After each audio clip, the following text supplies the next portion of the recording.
It's a little bit loud on this part of my run, but we're gonna go for it. We're gonna try.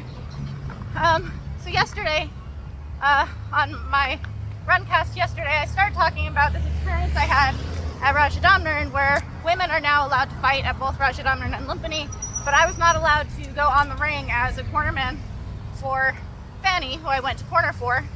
So I was talking about how, there are some changes, but the sexism is still there, and some of this is probably just residual in terms of people still doing the things that they've been practicing doing for years and years without actually stopping and thinking about it, or deciding whether this is something that is the way it is or whatever. So basically they've made exceptions for women fighting in the ring, and they've made exceptions, to my knowledge, one time of having women go into the ring with women in the ring, kind of as not even helpers on the corner, but kind of going in to do part of the presentation of them going into the ring. I also suspect, and this is worth mentioning, it's a little bit of that Ayn Rand, it's not who's going to let me, it's who's going to stop me. If I had, I think in Japan they call it kaijin smashing, which is where you just barge through things without caring what the cultural ramifications are.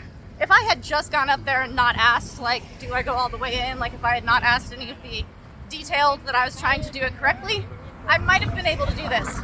I don't want to gain access to things by gaijin smashing. I don't want to do things because I don't care about the culture around it. So that's off limits for me. Yes, I may have barred myself by kind of self-policing in a small way by asking detailed questions, but I also don't want to be barging around and doing things because I actually do care about what the cultural ramifications are, even if I don't agree with them. So I've written about this a lot, about going under the bottom rope and what that means culturally and what it means for me, and trying to be respectful to a culture that's not really respectful to me as a woman, kind of thing. But I got cut off yesterday because I got to the part of my run where I needed to get some water, and I just cut it off and went. So I'm going to talk about it now. There's a lot that goes into the particular nuances of this kind of sexism in Thailand and how it bars women from certain spaces. And I think it's worth saying that sexism is not unique to Thailand. Neither is the sexism in Thailand particularly unique. Sexism is everywhere. Welcome to the world. Everywhere in the world there is sexism. And it represents itself in many, many places more or less the same, in just women are not granted equal access to spaces, resources, quality, all kinds of things. So what's interesting to me about what I was saying yesterday about how people will kind of practice something because they know it's a rule without really knowing where it comes from. Here was an interesting example in my mind. So women are not allowed in the ring traditionally in these permanent stadia. So they were not allowed in Lumpini and Rajadamnern. So women are fighting all over the place, all throughout Thailand, without being allowed to fight in those two rings. This does not mean that women were not allowed to fight. Women were fighting in temporary rings. We were fighting in permanent rings up in Chiang Mai. The thing that was barring women from those spaces was actually blessing of the ring. So the menstrual taboo that comes from this comes from Brahmanism, which you can't say, Kevin was pointing out to me, you can't say isn't Buddhist. It isn't Buddhist, but it is Buddhist because Brahmanism predates and kind of informed Buddhism in the same way that the Old Testament informs the New Testament. So you can't be that's not Christian, it's Old Testament. The Old Testament is still part of Christianity. It goes all the way through. So when I say it's not Buddhist, I'm saying that these rules do not come from what the Buddha taught. What the Buddha taught was in ways kind of a refining and reformation of what the priests in Brahmanism and Hinduism had been teaching for how many centuries, I don't know. So women not being able to enter these spaces has to do with menstrual taboos. And basically it's the idea that because you never know when a woman is menstruating, there's this fence built really far outside to make sure that women never accidentally or, nefariously or sneak in, I don't know. So a few examples of how this is practiced without people knowing anything about it. When we were training at Pattaya gym many years ago, they had a ring that I highly doubt had been blessed by monks, but maybe it was.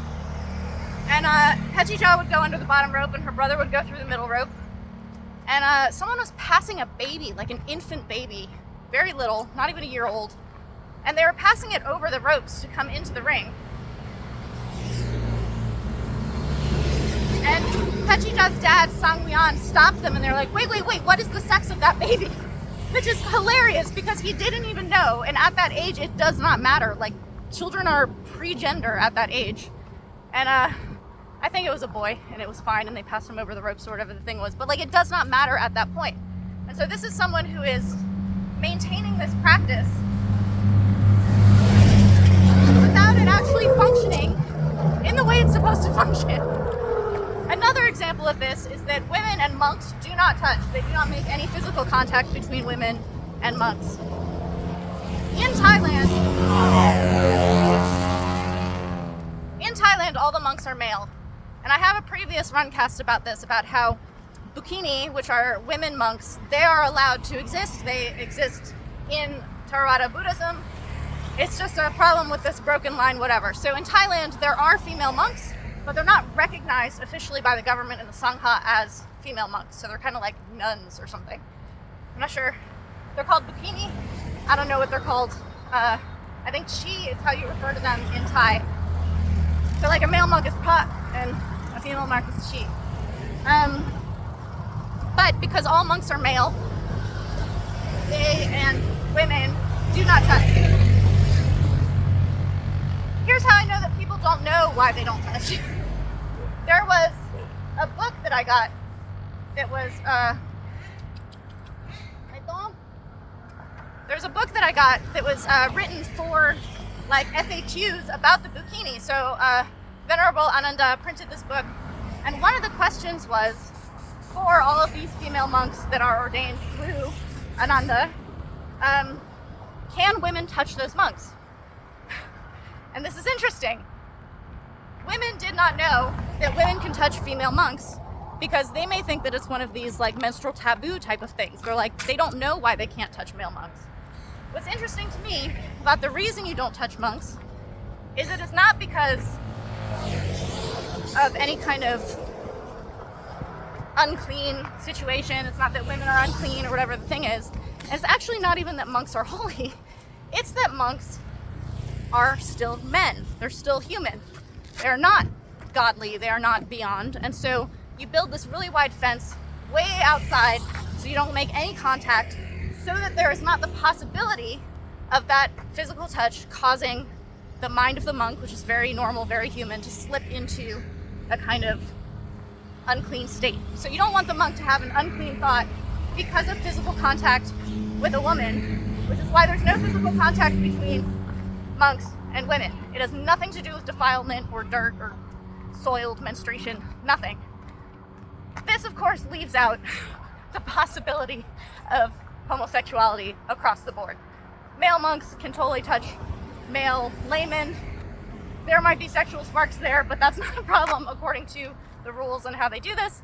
Female monks, female laymen can totally touch, totally leaving out any kind of homosexual possibility there. So this is just people, this is an example of people practicing something. You know you're not allowed to touch a monk if you're a woman, and that monks are not allowed to touch you, but you don't know where that comes from. So maybe you fill in the blanks and you think it's the same as how women are not allowed into certain areas of certain temples because they can't be over relics and blah, blah, blah. So what made women not able to enter the ring before at Lumpini and Rajadamnern is not the same thing that doesn't allow women and male monks to touch. Totally different things. Seems like they would be the same. Totally not the same thing at all. So the particular elements of sexism that kept women out of Lumpini and Rajadamnern for so long, they're solved right now by women being allowed in those spaces to fight, not by a change in sexism. It was not like people suddenly were like, you know what, women are just as good as men and women should be allowed in all these spaces. This was not the decision that allowed women into those spaces. basically what happened is you have to look at gender coding according to authority and like officialness. So in Thailand, if you work for the government, if you're a woman, you have to wear a skirt, and if you're a man, you have to wear pants. They do not care what your gender identity is. The sex on your ID card does not change. And you, if you were born a man, have to wear pants. If you were born a woman, you have to wear a skirt if you work for the government. If you work in a school, you're in the military, all of these different things. So there's like an officialness to the gender separation of, I think this is true in the US too, but there's a divide that happens at this higher level of authority as a signal of its kind of like higher level or something. So what you get here is, in Thailand they're called toms. These are people who were assigned female at birth who want to present and identify as male. And then you have patoi, which is not the greatest word, but it's the most common word, which is people who are assigned male at birth and identify and present as women. So you got this thing where a lot of toms didn't want to go work for the government. They didn't want to go be teachers, and they didn't want to go do a lot of work that is traditionally not gendered work, but you would have to wear a skirt for because it's in an official business. And so you see a lot of toms working in malls, because in a mall, as a tom, you can present the way you want to present according to the gender you identify with, and you can wear pants. It sucks when you're in school and you're young and you identify as male and you still have to wear this uniform that's a skirt. You have to have your hair a certain length, all of these different things. So this is not a like, we've moved beyond gender discrimination kind of thing. This is actually capitalism at a mall coming in and supplying a possibility for these loopholes in gender representation. The same thing happened with Lumpini and Rajadamnern, and this is going to sound like I'm making a little dig at it, but this is actually what happened. They did not say women are equal to men and we're going to bring them here. They actually lowered the officialness and governmentiness of those spaces so that now women can be in them. So they brought it down in order to allow the gender discrimination to be less, rather than raising women up and like now women are equal and stuff.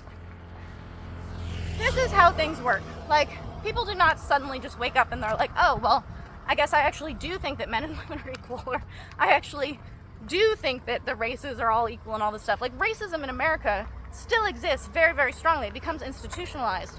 The sexism that keeps women out of Lumpini and Rajadamnern is institutional. And it has a degree of like officialness and governmentness and kind of like, yes, holiness, because it has this blessing of the ring and this knowledge of the spirits who don't want women there and all these different things. These menstrual taboos are a level. They're like a level of formality or a level of officialness that by introducing women into those spaces, you're actually pulling that officialness down, rather than like, now we're not sexist. And so you'll actually see like there will be backlashes to things like this. Kevin and I noticed something that was really interesting. They built Max Muay Thai Stadium here in Pattaya when we first moved here. It was like within a couple of years of us moving to Pattaya, they built that stadium. And me and Mung Sing Ju were the first women to ever fight in Max Muay Thai Stadium, the permanent stadium. And after we fought, they then decided that they were kind of getting flack for not being seen as like a real stadium. They were kind of being accused of being low level, or, you know, I don't know what people were complaining about specifically because I wasn't paying attention at the time. But the backlash, the thing they did in order to make themselves more official, in order to make themselves higher level, is they banned women. That's what they did. They let women fight there now, but they banned women for many, many years. And again, I was saying that just because women weren't fighting at Lumpini and Rajadamnern does not mean that women weren't fighting. Children also are not allowed to fight at Lumpini and Rajadamnern, but children fight all the time. Everyone starts as kids. So the fact that you don't see kids at Lumpini and Rajadamnern, which is a rule that's been around since before the Boxing Act, but was secured by the Boxing Act, you had to be 100 pounds to fight at Lumpini, which in Thailand, Thais are pretty small. when you're 100 pounds, you're already like 16, 17 years old. So I think when Nam Kaboan entered Lumpini at 100 pounds, I think he was 13, but he was kind of like a big kid. So that's my longer yapping about what it means to have women fighting at these two national stadia that had this higher kind of, esteem and level, and how sexism has really not changed that much in order to let women in there. I was talking to this guy who's making a documentary film. He's focusing on Judy Humber, who's from Scotland. But I was talking to him about my experiences in Thailand and Muay Thai, and something that I have found to be very, very true in the time that I've lived here is that nobody wants to be first in Thailand. Nobody wants to be the first one to do something. Like Westerners, we really want to be like, I was the first to do this. I will be remembered in history as the first one to ever do this.